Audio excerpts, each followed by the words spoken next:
We're in Bolton with Bolton's favourite ex-son, Mr. Radcliffe, and he's given us a tour of all of the high points of Bolton, which is quite, you know, there's some quite nice places in the town. Yeah, you might get a view of the iconic town hall here.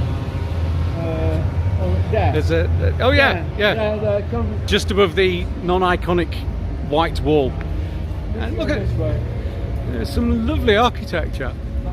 That's from the, you know, sort of Victorian age, when people built buildings properly and built them out of bricks. It is Bolton Music Festival. It is Bolton Music. It's the Right to Roam festival, isn't it? So there's bands everywhere, and there'll be somewhere we're coming to in a moment. Music on in there. There's music on in there. There was music on in the pub that we've just left. They were doing some sound checking. And there, yeah, look at that. So I think what we'll do is we'll probably just wait and then do some more videoing when it gets to the town centre. So we're heading up to the town square, and this is Sea Fever that are playing at the moment. It's an outdoor stage, so the weather's been okay. It's rained a little bit, but it's not been too bad. We're in the Octagon Theatre. There's the town hall over there. See the full extent of it, which is a lovely building. And then the rest of it is a little bit, yeah, it's not quite as good, but a certain ratio are playing later, which will be good. And there we go, look at that, that's very nice. This is walking away from the town square to where we're going. There's some really lovely architecture here, you never really associate with. Well, I certainly wouldn't have associated with the area, but obviously, you know, back in the day, it was the place to be. And some parking around here.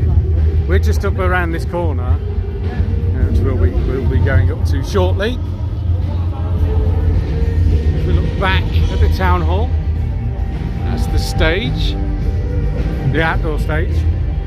Starting to get a little bit rainy, so I think we might be okay if we're inside.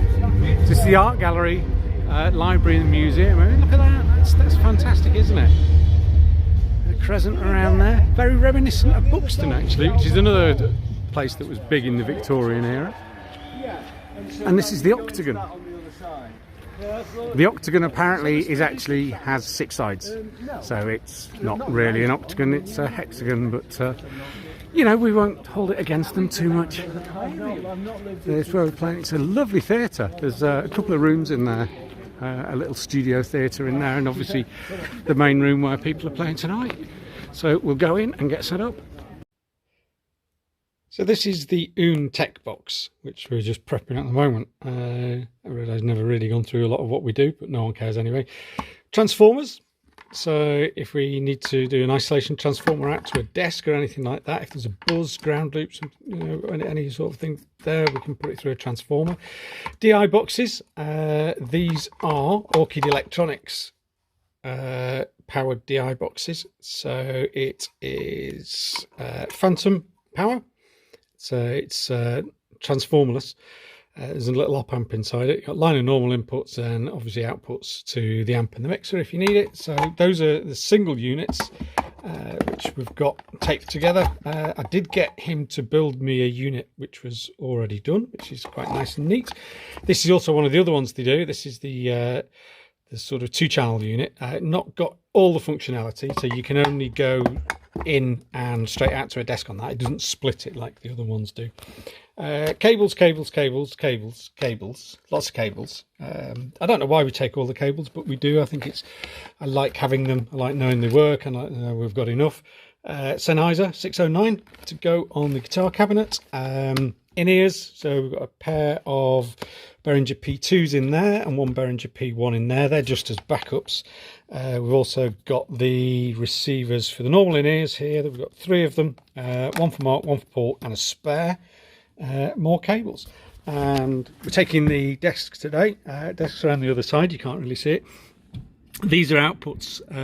We have on the other side XLR straight into a patch panel, and the patch panel then splits it, so one side goes into the desk itself, the other side comes in here, so people can take a direct output from the signal if you want to take that to front of house, or usually what we do is we give them a left and right and do all the submixing ourselves. So more cables, there we go, that's the back of the UNE rig. Do you require a recorded description of this room? No. Leave your hand in front of the roommate unit. No, I don't. To the right of this door. Please, always remember to wash your hands. Okay, thank you. Right, I need to be quick. We're almost ready to go. This is us. This is in the venue. There's the stage set up. This is the mixer, which is all there. Let's press that button there, which gives us that. And there we go. We've got some stuff running, which is all looking very nice. Chaos is only coming out of left channel for some reason, so I need to have a look at that at some point in the future. But there we go. This is us ready to go. Just waiting for the boys.